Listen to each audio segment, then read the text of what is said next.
یہودیوں کے سلسلے میں رب تعالیٰ فرماتا ہے کہ یہ ایسے خطرناک منصوبے بناتے ہیں، ایسے خطرناک پلان بناتے ہیں، اپنے سارے دجالی فتنوں کو قائم کرنے کے لیے دنیا کی کوئی طاقت نہیں چھوڑتے، ہر چیز کا سہارا لیتے ہیں۔ حتیٰ کہ میں آپ کو بتاؤں، یہودی مذہب میں اپنی سگی بیٹی یا بہن کو کسی کو بہکانے کے لیے بھیج دینا وہ عبادت سمجھتے ہیں، ان کے نزدیک یہ عیب نہیں۔ اگر ان کی بیٹی یا بہن کسی کو بہکانے کا ذریعہ بن جائے تو اس کی فضیلت یہ بیان کرتے ہیں کہ یہ سچی اور پکی یہودی عورت ہے۔ لا حول ولا قوت الا باللہ۔ ایسی ساری نیچ قسم کی حرکتیں کر کے بھی وہ پوری دنیا سے لوگوں کے عقیدے کو ختم کرنے کی کوشش کرتے ہیں۔ آخر آپ سوچتے ہوں گے کہ یہ بار بار یہودیوں کے رد میں باتیں آتی کیوں ہیں؟ میں آپ کو بتاؤں، یہودیت اب ہے نہیں، نام میں استعمال کر رہا ہوں یہودی، ورنہ پہلے ایک مذہب تھا یہودی جس میں حق ایمان والے علماء بھی تھے، ایمان والے لوگ بھی تھے۔ یہودی مذہب بھی ایک زمانے میں موسیٰ علیہ السلام اور بھی کئی انبیاء اکرام علیہ السلام آئے ہیں، ان کے زمانے میں یہ حق پر قائم تھے، ایک خدا کی عبادت، رسولوں کو ماننا، شریعت پر عمل۔ لیکن بعد میں چلتے چلتے اب یہ یہودی بھی نہیں رہے، نام صرف ان کو پہچاننے کے لیے میں بتاتا ہوں یہودی، ورنہ اب کے دور میں جو جیوز کہلاتے ہیں یہودی، یہ یہودی نہیں، بلکہ ان کا کوئی خدا نہیں، ان کا کوئی نبی نہیں، سوائے شیطان کی عبادت کے وہ کچھ نہیں کرتے۔ ان کو عربی میں عبدۃ الشیاطین کہا جاتا ہے، یعنی یہ شیطان کی عبادت کرتے ہیں۔ اس کو راضی کرنے کے لیے انہوں نے ہر ملک میں ایک سینٹر قائم کیا ہے۔ سال میں جون کے آخر مہینے کے آخر میں ان کی ایک گیدرنگ ہوتی ہے، ایک اجتماع ہوتا ہے، اس میں بڑے بڑے سیلیبریٹی آتے ہیں اور ہر وہ گندا کام اس محفل میں کیا جاتا ہے جس سے شیطان راضی ہو، خواہ وہ جان دے کر کے بلی چڑھانے کے معاملات ہوں یا گندی حرکتیں کروانی ہوں، لواطت ہو، زنا ہو، سحاق ہو، ہر طرح کی گندی قسمیں وہاں کروائی جاتی ہیں۔ بدلے میں شیطان سے یہ مانگا جاتا ہے کہ ہمیں دنیا کی حکومت دے جائے۔ تو ابلیس لعین دنیا کے تخت و تاج پر بٹھانے کے لیے ان کو بھرپور کوشش کرتا ہے، ان کی مدد کرتا ہے شیطان۔ یہ آج کی بات نہیں، تقریباً 4000 سال پرانی یہ روایتیں ان کی رہی ہیں۔ جو بھی حق کی دعوت دینے آئے تو ابلیس لعین سال کے اخیر میں اپنے پجاریوں سے یہ کہتا ہے کہ فلاں کا قتل کر دو، ورنہ وہ قوم میں میرے خلاف زہر اگل رہا ہے اور ایک خدا کی عبادت کی طرف لوگوں کی بھیڑ جمع کر رہا ہے، یا تو اس کا ایمان خراب کرو یا اسے جان سے مار دو۔ تو یہ ابلیس لعین سے یہ میٹنگ میں سب طے کر کے آتے ہیں۔ پھر حقانیت کی دعوت دینے والے، خواہ وہ علماء صالحین ہوں یا مشائخ اعظام ہوں، ان کو یا تو خریدنے کی کوشش کرتے ہیں یا تو جان سے مارنے کی کوشش کرتے ہیں۔ ہر زمانے میں انہوں نے یہی کیا۔ عیسیٰ علیہ السلام کے ساتھ بھی یہی کیا۔ جب عیسیٰ علیہ السلام کی زبان کی تاثیر ایسی تھی کہ یہ جہاں جائیں لوگ ان پر ایمان لائے، اور ہاتھ کا کمال یہ تھا کہ وہ مٹی کے بنائے ہوئے پرندے کو صرف ہاتھ سے بنا کر پھونک مارتے تو وہ زندہ اڑنے لگتا۔ بیماروں کو آپ شفا اس طرح سے دلایا کرتے کہ روایت میں ہے، تفسیر میں، کہ دن میں 50,000 اندھوں کو صحیح کرتے، 50,000 بیمار دن میں صحیح ہوتے تھے۔ کوڑ کے بیمار، برس کے بیمار، سفید داغ والے، دن میں 50,000 لوگ جس سے صحت یاب ہو رہے ہوں، کیا وہ اس پر ایمان نہیں لائے؟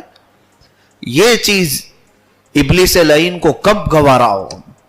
تو اس نے اپنے پجاریوں کو، جو یہودی ہیں، ہر زمانے میں شیطان سے ان کا ایک کانٹریکٹ یہ ہوتا ہے ابلیس لعین سے کہ ہم تیری رضا کا ہر کام کر ڈالیں گے، بدلے میں تو ہمیں دنیا کی حکومت اور دولت دلائے۔ آج کئی لوگوں کو مشہور کرنے کے لیے الومیناتی کا نام آپ نے سنا ہوگا، میں کئی مرتبہ اس کو استعمال کر چکا ہوں۔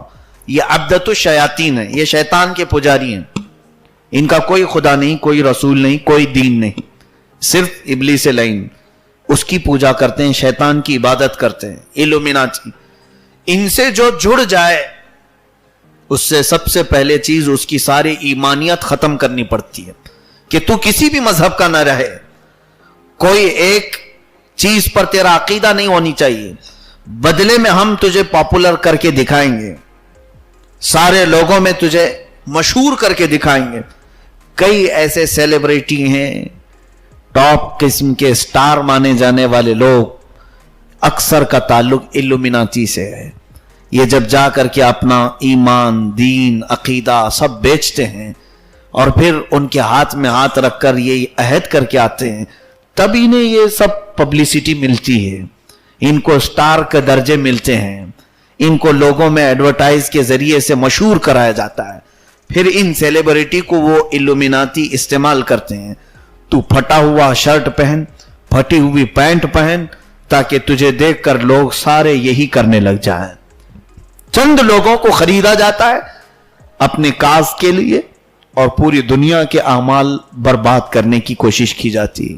اس ساروں کا تعلق ابلیس لعین سے, شیطان مردود سے ہے. میں بات کو اپنی جوڑتے چلوں جلدی سے. جس آیت کی میں نے تلاوت کیا اس میں بڑی تفصیلیں ہیں. آخر ایک وقت ایسا آیا کہ عیسیٰ علیہ السلام کے قتل کا انہوں نے منصوبہ بنا لیا اور گھر کا گھیراؤ بھی کر لیا, بڑے منصوبے بنائے, لیکن رب ذوالجلال نے عیسیٰ علیہ السلام کو صحیح سلامت اٹھا لیا. ہم مومنوں کا عقیدہ یہ ہے کہ عیسیٰ علیہ السلام اب بھی زندہ ہیں اور وہ قیامت کے قریب پھر آئیں گے, نبی کی حیثیت سے نہیں بلکہ امتی کی حیثیت سے آئیں گے. کہ کوئی یہ نہ کہے کہ محمد الرسول اللہ صلی اللہ علیہ وسلم خاتم النبیین ہیں, سب سے آخری نبی ہیں, تو پھر عیسیٰ علیہ السلام آ رہے ہیں, کیسے وہ خاتم النبیین ہوں گے؟ یہ قادیانی یہی کہتے ہیں. جب عیسیٰ علیہ السلام کے ماننے پر آپ یقین رکھتے ہیں تو ہمارے غلام احمد قادیانی کو آپ نبی کیوں نہیں مانتے؟ قادیانی ایک مذہب, ایک فرقہ بنا, وہ پہلے مسلمان تھے لیکن اب مسلمانوں سے ان کا کوئی تعلق نہیں. قادیانی جن کو احمدیہ بھی کہا جاتا ہے, یہ بھی انگریزوں کی پیدائش ہے. انہوں نے مرزا غلام احمد قادیانی نام کا ایک شخص, قادیان پنجاب میں ہے, اٹھایا اس کو اور اس سے نبی کا دعویٰ کروایا, نبوت کا دعویٰ کروایا, اور اس نے اپنے آپ کو نبی بھی کہہ دیا. اور پھر کتابیں اترنے کی بھی بات کہی کہ مجھ پر کتابیں بھی نازل ہوتی ہیں اور فرشتے بھی آتے ہیں. انگلش میں اس پر وہی آتی تھی, اس نے سب لکھا ہے کہ انگلش میں مجھ پر وہی آتی ہے, اور جو فرشتہ وہی لے کر کے آتا ہے اس کا نام ٹیسو ٹیسو میسو میسو. یہ سب مذاق اس نے بنایا تھا, اور یہ تمام چیزیں گمراہیت کو پوری امت نے بھانپ لیا. اور متحدہ طور پر, متفقہ طور پر آج تقریباً ساری امت کا اتفاق اس بات پر ہے کہ قادیانی اسلام میں ہے ہی نہیں, کیونکہ انہوں نے دوسرا نبی بنایا. اب ان کی دلیل یہی ہے کہ عیسیٰ علیہ السلام کے واپس آنے پر جب آپ عقیدہ رکھتے ہیں تو غلام احمد کو نبی ماننے پر کیوں نہیں آپ عقیدہ رکھتے؟ ظالموں, عیسیٰ علیہ السلام آئیں گے مگر نبی بن کر کے نہیں, دھوکہ کھا گئے. وہ امتی کی حیثیت سے آئیں گے, یہ بھی حدیث پاک میں ہے, اور مصطفیٰ کریم صلی اللہ علیہ وسلم کی شریعت پر عمل کریں گے, حضور صلی اللہ علیہ وسلم کی شریعت کے مطابق نکاح کریں گے, اپنی زندگی پوری شریعت مصطفیٰ کے مطابق گزاریں گے. تو پھر حضور کے بعد آنے والے نبی کا سوال ہی نہیں ہوتا. خیر, عیسیٰ علیہ السلام کو رب تعالیٰ نے اٹھا لیا. اب کیا ہوا آگے رب تعالیٰ نے جو انجام کے طور پر بیان فرمایا وہ میں بتاتا ہوں. اب ان سب چیزوں سے ہماری زندگی کا تعلق بتاؤں. وَمَكَرُوا وَمَكَرَ اللَّهُ وَاللَّهُ خَيْرُ الْمَاكِرِينَ. میں جانے سے قبل اسی آیت پر گفتگو کر رہا تھا, چند چیزیں میں اس کی بیان کر کے گیا, پھر آج بیان کروں. اس آیت سے ہماری زندگی کا گہرا تعلق ہے. رب تعالیٰ فرماتا ہے انہوں نے مکر کیا. مکر کس کو کہتے ہیں؟ خفیہ پلان بنانے کو, دھوکہ دینے کو, اسی کو تو مکر کہتے ہیں. مکاری کر رہا ہے, یعنی بولتا کچھ اور ہے کرتا کچھ اور ہے. سامنے نظر آتا ہے کہ یہ ہمارا بہت ہی عقیدت مند آدمی ہے, لیکن اس کی آستین میں چھرا ہے, یہ کبھی بھی مار سکتا ہے. کبھی بھی قتل کر سکتے. ان کو کہتے مکر کرنے والا. اور رب تعالیٰ فرماتا وَمَكَرُوا, یہودیوں نے مکر کیا, دھوکہ کیا. وہ واقعہ بھی میں نے سنا دیا تھا آپ کو. کیسے؟ عیسیٰ علیہ السلام کو یہ لوگ ڈائریکٹ مارنے نہیں آئے. فستانوس نام کا ایک شخص جو عیسیٰ علیہ السلام کی محفل میں بیٹھا ہوتا اور عیسیٰ علیہ السلام کی شاگردوں کے ساتھ بیٹھتا تھا اور سیکھتا بھی تھا, لیکن منافق تھا. ادھر کی باتیں یہودیوں کو جا کے بتا دیتا تھا. عیسیٰ نے آج یہ کہا, وہ کہا, تو دل کے اندر دشمنی تھی. عیسیٰ علیہ السلام کی محفل میں بیٹھتا تھا. اسی کو انہوں نے استعمال کیا کہ تو سب سے اچھا آدمی ہے عیسیٰ کو مارنے کے لیے. اس شخص کو انہوں نے پیسوں کی لالچ دی, وہ تیار بھی ہوا اور شاگرد بن کر کے گیا. لیکن اس کے آنے سے پہلے ہی عیسیٰ علیہ السلام اپنے شاگردوں کو سب بتا چکے تھے کہ ابھی میرے یہ آخری وقت ہے, میں تمہارے درمیان زیادہ دیر تک نہیں رہوں گا. لوگوں نے میرے قتل کا منصوبہ بنایا اور قاتل اندر آنے والا ہے. اللہ کے نبی غیب نہیں جانتے تو کیسے بتاتے ہیں؟ یہ بھی تفسیر میں ہے. آپ نے سب بتا دیا اور اس کے بعد حضرت عیسیٰ علیہ السلام بیٹھے تھے, وہ اندر آیا منافق. لیکن اللہ تعالیٰ نے کیا فرمایا؟ منافق عیسیٰ علیہ السلام کا چاہنے والا بن کر کے آیا, چاہنے والا بن کر کے آیا, یہودیوں کی طرف سے آیا. حیرت کی بات یہ ہے کہ عیسیٰ علیہ السلام کو اللہ نے اٹھا لیا اور اس منافق کو عیسیٰ علیہ السلام کی شکل دے دیا. پوری بھی شکل نہیں دیا, آدھی شکل دیا. بہت دیر تک جب یہ باہر نہیں آیا تو اس کے جو دوست باہر کھڑے تھے یہودی, جنہوں نے اسے پیسہ دے کے بھیجا تھا, اندر گھس آئے. کہا وہ پتہ نہیں کہاں گیا ہمارا سپاری لینے والا, غائب ہو گیا. پیسے لے کر کے عیسیٰ کو مارا بھی نہیں ہوگا, چلو ہم ہی مار دیتے. اندر گھسے تو اس کو پایا. پہلی نظر میں تو اس کو عیسیٰ علیہ السلام ہی ان لوگوں نے سمجھا. اب کیا کیا؟ سبوں نے چھرا نکالا اور اسی کو مارنا شروع کیا, زخمی کیا, اور اس کے بعد اٹھا کر کے لائے اس کو. وہ بہت چلاتا رہا, میں عیسیٰ نہیں ہوں, میں عیسیٰ نہیں ہوں. کون سنے, کون سنے گا؟ کیونکہ شکل تو عیسیٰ علیہ السلام کی ہے. جوش میں یہودیوں نے پکڑ کر کے اس کو سولی پہ چڑھایا اور پھانسی بھی دے دی. مر گیا. مرنے کے بعد ان کو ٹینشن ہوا کہ یہ جو بول رہا تھا میں عیسیٰ نہیں ہوں, عیسیٰ نہیں ہوں, سوچنا چاہیے ہمارا آدمی اگر یہ ہے تو عیسیٰ کہاں ہے, اور اگر یہ عیسیٰ ہے تو ہمارا آدمی کہاں گیا. اس ٹینشن میں تو ان کے 500 سال گزر گئے. ان کو پتہ ہی نہیں تھا کہ ہم نے کس کو مارا. جس کو پھانسی دی انہوں نے, ان کو یقین تک نہیں تھا. قرآن نے بتایا کہ جس کو تم نے مارا ہے وہ کوئی اور تھا. عیسیٰ تو اب بھی رب کے پاس موجود ہے. قرآن نے اس کی وضاحت فرمائی. اب رب تعالیٰ فرماتا ہے وَمَكَرُوا وَمَكَرَ اللَّهُ. اب سنو آیت. انہوں نے دھوکہ دینے کی کوشش کی, مکر کیا, پلاننگ کی, شاگرد بن کر کے آئے, محبت کرنے والے بن کر کے آئے. وَمَكَرَ اللَّهُ وَاللَّهُ خَيْرُ الْمَاكِرِينَ. مکر کا لفظ اللہ نے اپنے لیے بھی استعمال فرمایا, حالانکہ رب تعالیٰ کے لیے یہ لفظ ہم عام طور پر استعمال نہیں کر سکتے. انہوں نے مکر کیا اور اللہ نے بھی مکر کیا نہیں. مکر کا لفظ رب تعالیٰ کے لیے نہیں. یہاں رب نے یہ لفظ استعمال فرمایا, اس کا مطلب یہ ہے کہ اللہ نے خفیہ تدبیر فرمائی. اعلیٰ حضرت نے اس کا ترجمہ یہی فرمایا. انہوں نے دھوکہ دینے کی کوشش کی اور اللہ نے خفیہ تدبیر کی. واللہ خیر الماکرین. اور اللہ سب سے بہترین تدبیر کرنے والا ہے. کیسی تدبیر فرمایا؟ جس سے تم بچ ہی نہیں پائے. تم بچ ہی نہیں پائے. سوچا تھا کہ میں شاگرد بن کر کے جاؤں گا, مار کر کے آؤں گا, اور اللہ نے اس کے جال میں اس کو ایسا پھانس دیا کہ شکل عیسیٰ علیہ السلام کی دے دی. 1000 وہ دہائی دیتا رہا لیکن بچ نہیں پایا. مرا کس سے؟ دشمنوں سے نہیں, جن کے پاس جا کر لگایا بجھایا کرتا تھا انہی لوگوں نے مارا. یہ ہے خیر الماکرین. مولا تعالیٰ جب کسی کو ختم کرنا چاہتا ہے تو اس کے خود کے مسئلوں میں اسے الجھا دیتا ہے. اللہ تبارک و تعالیٰ نے جو فرمایا وہ مکر اللہ واللہ خیر الماکرین. آج کے دور میں بھی میں اس کو بتا دوں, لوگ آج ہر طرح سے سازشیں اسلام اور مسلمانوں کے خلاف بنا کر کے رکھیں. کچھ لوگ تو ڈرا ڈرا کر کے ہماری قوم کو کمزور کر چکے, ڈرا کر کے ارے تمہارا کیا ہونے والا ہے, کٹنے والے ہو, مرنے والے ہو. یاد رکھو قرآن میں اللہ نے فرمایا یریدون لیطفئوا نور اللہ بافواہہم واللہ متم نورہ. لوگ اپنے منہ سے اللہ کے چراغ کو بجھانا چاہتے ہیں. اللہ کا چراغ کیا ہے؟ اسلام. قرآن اس کو اللہ کا چراغ کہہ رہا ہے. اس کو منہ کے پھونکوں سے بجھانا چاہتے ہیں. واللہ متم نورہ, اور اللہ اپنے چراغ کو ہمیشہ باقی رکھے گا.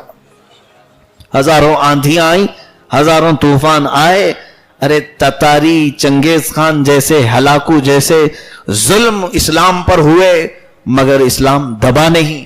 اور آج اگر کوئی ہلکی پھلکی سیاست کو لے کر, وہ بھی 5 سال کی کرسی کو لے کر, یہ سوچے کہ ہندوستان سے مسلمانوں کا خاتمہ کر دیا جائے, یہاں کی مسجدیں مٹا دی جائیں, ان کے شعائر کو ختم کر دیا جائے, اذانیں بند ہو جائیں, دیکھنا واللہ خیر الماکرین. تم مکر کر رہے ہو رب تعالیٰ کے دین کو ختم کرنے کی, میرا رب ایسی خفیہ تدبیر کرے گا کہ تم خود آپس میں لڑ کر کے مر جاؤ گے. اور ایسے اللہ نے بہت سارے منصوبے بنائے, بہت سارے. کئی قومیں ایسی آئیں جو نبیوں کے خلاف لڑنے کے لیے متحد ہوئیں, مگر اللہ ان کے دلوں میں ایسی پھوٹ ڈالتا ہے کہ وہ آپس میں ایک دوسرے کو ملنا گوارا نہیں کرتے. امید رکھو رب تعالیٰ سے, اس کی ابتدا تو ہم اپنی زندگی میں دیکھ ہی رہے ہیں. اللہ تعالیٰ کفار و مشرکین کو ایک جگہ جمع نہیں کرتا, ان کے دلوں میں پھوٹ ڈالے گا اور ان کے آپس کی لڑائی میں یہ ختم ہو جائیں گے. اسلام کو ختم کرنے والے ختم ہو گئے, جس کے متعلق اعلیٰ حضرت فاضل بریلوی رحمۃ اللہ علیہ فرماتے ہیں اسلام کو مٹانے کا مطلب ہے محمد عربی کو مٹانا, صلی اللہ علیہ وسلم, حضور کو مٹانا. مٹ گئے, مٹتے ہیں, مٹ جائیں گے آدھا تیرے, نہ مٹا ہے نہ مٹے گا کبھی چرچا تیرا. یا رسول اللہ تو کسی کے گھٹائے سے نہ گھٹا ہے نہ گھٹے, جب بڑھائے تجھے اللہ تعالیٰ تیرا.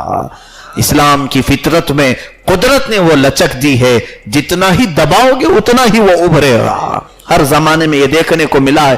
یورپ کا ایک واقعہ ایسا کہ لوگ قرآن پر پابندیاں لگا رہے تھے, ہر جگہ حضور صلی اللہ علیہ وسلم کے گستاخی کے کارٹون بنائے جا رہے تھے. ڈنمارک کا واقعہ آپ کو معلوم ہوگا. اسی زمانے میں عیسائیوں کے ایک چرچ کا بڑا پاپ اسلام قبول کرتا ہے اور مصر کے دورے پر وہ آتا ہے. اس سے علماء ازہر نے پوچھا, بڑے بڑے علماء نے کہا برسوں ہو گئے تھے کبھی میں اسلام کے متعلق ایسی چیزیں جاننے کا خیال بھی نہیں آیا, کیونکہ اپنے مذہب میں مشغول تھا, لیکن پوری دنیا میں نیوز دیکھتا گیا قرآن کے بارے میں, اس کو پابندی لگاؤ, محمد عربی صلی اللہ علیہ وسلم کے ماننے والوں کو, تو سوچا کہ کچھ تو ہوگا اس میں, دیکھا جائے.